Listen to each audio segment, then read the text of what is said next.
जिले की हर खबर सबसे पहले आप तक पहुंचाने का वादा, बस यही है एक इरादा। आज ही लगाए अपना पद्मेश डिजिटल सेटअप बॉक्स।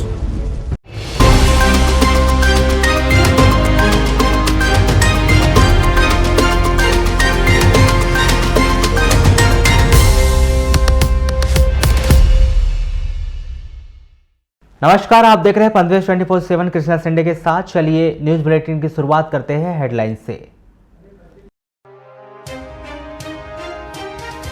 2 महीनों से बंद पड़ा पोषण पुनर्वास केंद्र, कुपोषित बच्चों की जांच और इलाज हुआ बंद। बच्चों के लिए नहीं शासन के पास कोई योजना। 8 सैकड़ा मजदूरों को नहीं मिली राहत की राशि, श्रम अधिकारी बता रहे त्रुटि, बनी परेशानी। पद्मेश 24/7 की खबर का एक बार फिर दिखा असर, शासन ने शुरू करवाई गोंगलई और वारासुनी कृषि उपज मंडी में खरीदी। तालाब में डूबने से 2 बच्चों की हुई मौत, रामपायली के खड़गपुर और बिटली के कोगेवानी में हुई घटना। और जटाशंकर त्रिवेदी महाविद्यालय के जन भागीदारी कर्मचारियों को 10 साल बाद भी नहीं मिल पा रहा है ईपीएफ योजना का लाभ। 30 मई को पद्मेश 24/7 के द्वारा प्रमुखता से दिखाई गई खबर का असर एक बार फिर देखने को मिला है, जहां खबर का संज्ञान लेते हुए शासन प्रशासन ने पिछले 2 महीनों से बंद पड़ी हुई मंडियों को खोलने के आदेश दिए हैं, जिस आदेश के तहत जिले के तमाम धान मंडियों को किसानों के लिए खोल दिया गया है, जहां किसान अपनी उपज लेकर मंडी पहुंचने लगे हैं।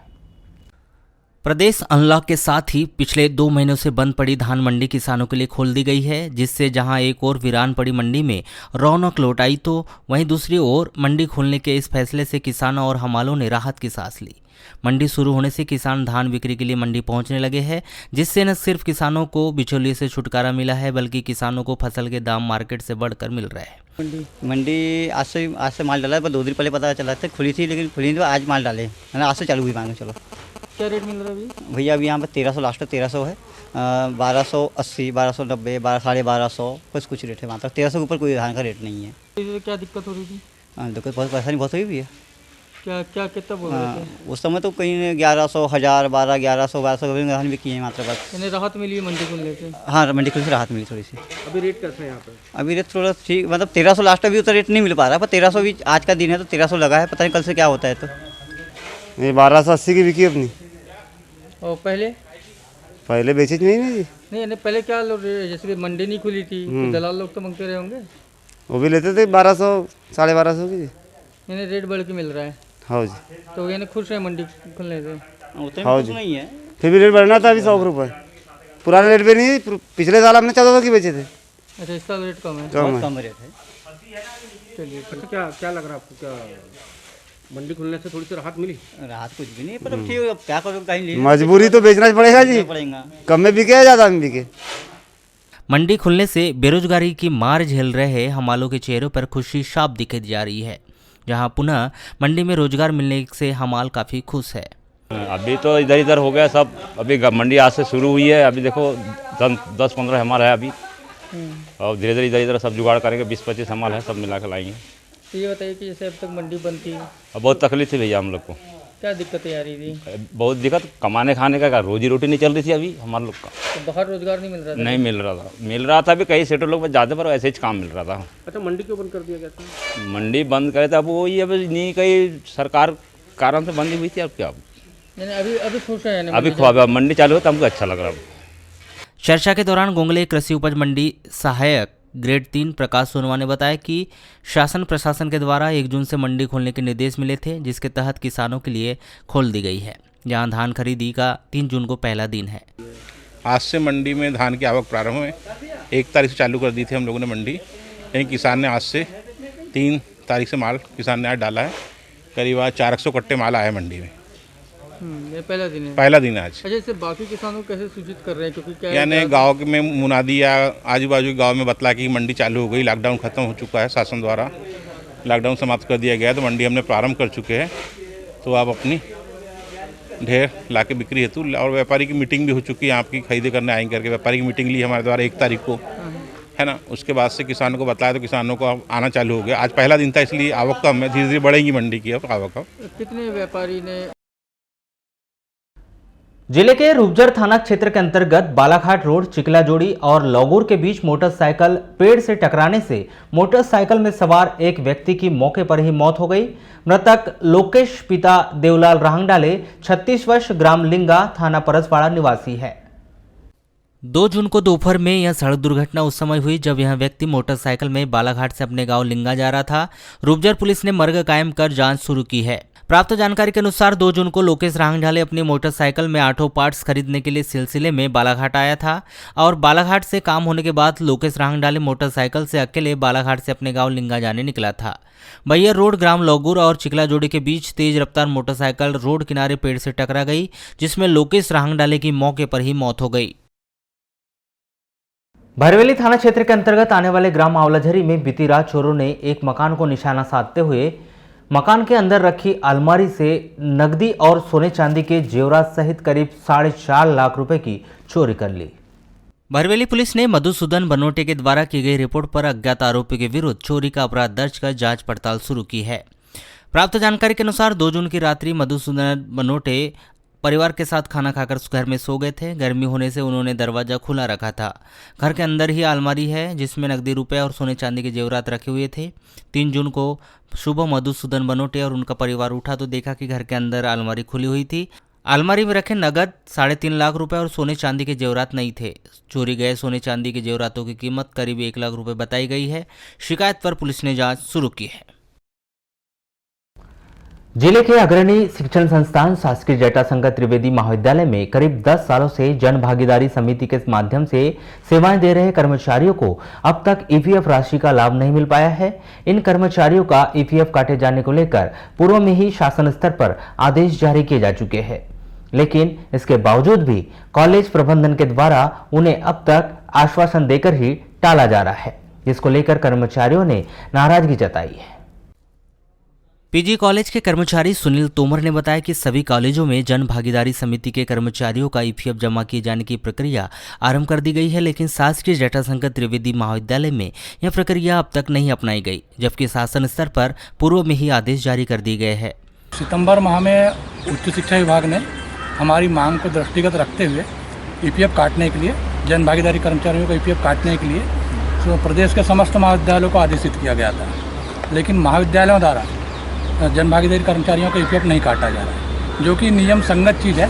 और ये ईपीएफ प्राइवेट सेक्टर में भी कटता है और शासकीय सेक्टर में भी कट रहा है, लेकिन हमारे महाविद्यालय में आज दिनांक तक के ईपीएफ की सुविधा नहीं दी गई है हम कर्मचारियों को। पीजी कॉलेज में टोटल 28 कर्मचारी हैं जिनका ईपीएफ आज दिनांक तक के नहीं काटा जा रहा है। हमने इस संबंध में पूर्व प्राचार्य से भी बात की, वर्तमान प्राचार्य से ही बात की, लेकिन उनके द्वारा सिर्फ ये कहा जाता है कि हम कार्रवाई कर रहे हैं। कॉलेज के प्रभारी प्राचार्य गोविंद सिरसाटे ने कहा कि कर्मचारियों के ईपीएफ का लाभ दिलाए जाने को लेकर प्रशासन स्तर पर लगातार पत्राचार किया जा रहा है और नियम के अनुसार कार्रवाई की जाएगी।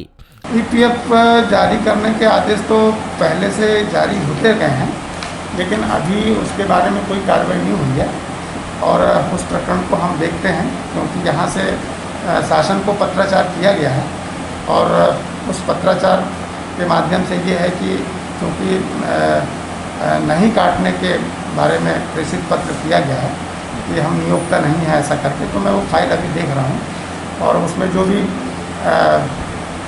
नियमानुसार जो है उस पर हम कार्रवाई करेंगे।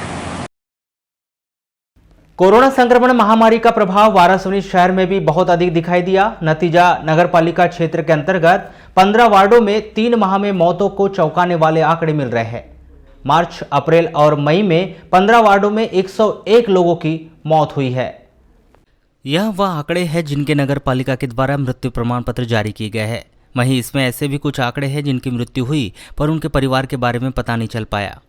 वर्तमान में कई लोगों ने अपने परिवार के कई लोगों की मौत की जानकारी अभी नगर पालिका को नहीं दी और न ही मृत्यु प्रमाण पत्र के लिए आवेदन जमा किया, और कुछ ऐसे लोग हैं जिन्होंने मृत्यु प्रमाण पत्र के आवेदन तो जमा कर दिया पर अभी तक उनकी जानकारी पोर्टल पर दर्ज नहीं की गई, जिससे उन्हें अभी तक मृत्यु प्रमाण पत्र जारी नहीं किया गया है। इसके अलावा इन आंकड़ों से बाहर नगर के कुछ ऐसे भी लोग की संख्या है जिन्होंने उपचार कराने के लिए बालाघाट और महानगरों में गए थे परंतु उनकी उपचार के दौरान मौत हो गई। ऐसे लोगों की संख्या इस आंकड़े से अलग है। इस बात से अनुमान लगाया जा सकता है कि इस महामारी ने वाराणसी शहर को कितना अधिक प्रभावित किया है। रामपाली थाना क्षेत्र के अंतर्गत आने वाले ग्राम खड़गपुर के चोखड़ा तालाब में डूबने से एक 16 वर्षीय बालक वंश पिता राजेंद्र मंडलेकर की मौत हो गई। 2 जून को यह घटना उस समय हुई जब यह बालक भैंस चराने के लिए अपने घर से जंगल की तरफ गया था। रामपाली पुलिस ने बालक वंश की लाश पोस्टमार्टम करवाकर परिजनों को सौंप दी है। प्राप्त जानकारी के अनुसार 2 जून को सुबह 8 बजे बालक वंश अपने घर की भैंस चराने जंगल की तरफ ले गया था, किंतु 11 बजे तक बालक वंश घर नहीं पहुंचा। बालक वंश के घर नहीं पहुंचने पर परिजनों ने उसकी खेत और जंगल तरफ खोजबीन की, किंतु वह नहीं मिला। गांव के चौखड़ा तालाब की तरफ तलाश करने पर तालाब किनारे बालक वंश के कपड़े दिखाई दिए। शंका होने पर मछुआरों से तालाब में खोज करवाई गई, जहां बालक वंश की लाश बाहर निकाली गई। शहर के उपनगरीय क्षेत्र सरेका वार्ड नंबर 31 स्थित एक कंडा गोदाम में आग भड़कने से करीब 8000 कंडे जलकर राख हो गए। बीती रात हुई इस आगजनी में कोई जनहानि तो नहीं हुई। समय रहते ही आग को फायर ब्रिगेड एवं मोहल्ले वालों ने काबू कर लिया, अन्यथा इस आग की चपेट में अन्य मकान भी आने की संभावनाएं थी। जानकारी के अनुसार शरारती तत्व द्वारा इन कंडों में आग लगाए जाने की संभावना व्यक्त की गई है। आगजनी में 35,000 रुपये का नुकसान होना बताया गया है। सरेका वार्ड नंबर 31 निवासी अनिल बाहेश्वर किराना दुकान के मालिक है, जिनके द्वारा उसी मोहल्ले में मकान में ही कंडा गोदाम बनाया गया है। 2 जून को वाराणसी गौशाला से 11,000 कंडे बुलाए गए थे। रात्रि करीब 12:30 बजे के बाद मोहल्ले वालों ने कंडे गोदाम के छप्पर में रखे कंडों से धुआं और आग की लपटें निकलते हुए देखा और अनिल बाहेश्वर को जाकर बताया। कंडा गोदाम में आग लगने की खबर मिलते ही मोहल्ले पड़ोस के लोग जाग उठे और मोहल्ले में लगे हेडपंप के पानी से गोदामों के छप्पर में भरे कंडे और बाहर रखे कंडों में लगी आग को बुझाने का प्रयास करने लगे। ये पता नहीं, हम रात को खा पी के अपना सो गए थे। उसके बाद में पता लगा कि ये आगे बाजू वाले ने बताया कि आपके कंडे गोदाम में अंगार लग गए करके। फिर आके देखे तो यहाँ पे बहुत अंगार लग गए थे। अभी नहीं पता कैसे अंगार लगा, क्या लगा। ये हम लोग फिर आजू बाजू वाले पूरे मोहल्ले वाले आके फिर अपने घर से व्यवस्था की, पानी की, हेडपंप से भी, बोर से भी, और फिर फायर ब्रिगेड बुलाए, फिर व्यवस्था की। कितने बजे की बात है ये 12:30 बजे की बात की बात है। किसी ने आग लगाया या अब हमको तो नहीं पता, क्योंकि कल मार से तो तीन गाड़ी माल आई थी। कल 10,500-11,000 माल आए थे, बाकी अंदर की, तो बाकी माल यहीं पे पड़ा हुआ था। कितने का नुकसान हुआ आपको? मेरे हो गए भैया जी 35,000 के करीब के नुकसान हो गए। कोरोना संक्रमण से बचाव के लिए 1 जून से अनलॉक में जिला प्रशासन के द्वारा कोरोना गाइडलाइन के तहत दुकान खोलने की अनुमति प्रदान की गई है, जिसके पश्चात मार्केट की दुकानें खुलने से नगर मुख्यालय में क्षेत्रीय जनों की आवाजाही बढ़ गई है, लेकिन लोग कोविड-19 के नियमों का पालन करते हुए दिखाई नहीं दे रहे। 3 जून को पदवेश 24/7 की टीम ने नगर मुख्यालय का जायजा लिया तो पाया कि बस स्टैंड मार्ग में भारी संख्या में लोग आते जाते रहे। वहीं मार्केट के अंदर विभिन्न प्रकार की दुकानों में भारी संख्या में लोगों का जमावड़ा लगा हुआ था, जो अपनी ज़रूरत की सामग्री खरीदते नजर आए, परंतु इक्का दुक्का लोग ही अपने मुंह पर मास्क व गमछा लगाए हुए थे। वहीं अधिकतर लोगों ने ना तो मास्क पहना था और ना ही सोशल डिस्टेंसिंग का पालन किया जा रहा था। नगर के मुख्य मार्ग, हाई स्कूल मार्ग, गुजरी बाजार, मार्केट की गलियों में लोग पैदल एवं मोटरसाइकिल से भारी संख्या में अपने गंतव्य से आते जाते रहे। इस दौरान शासन प्रशासन के द्वारा जारी किए गए निर्देशों का किसी भी प्रकार से पालन होता हुआ नजर नहीं आया।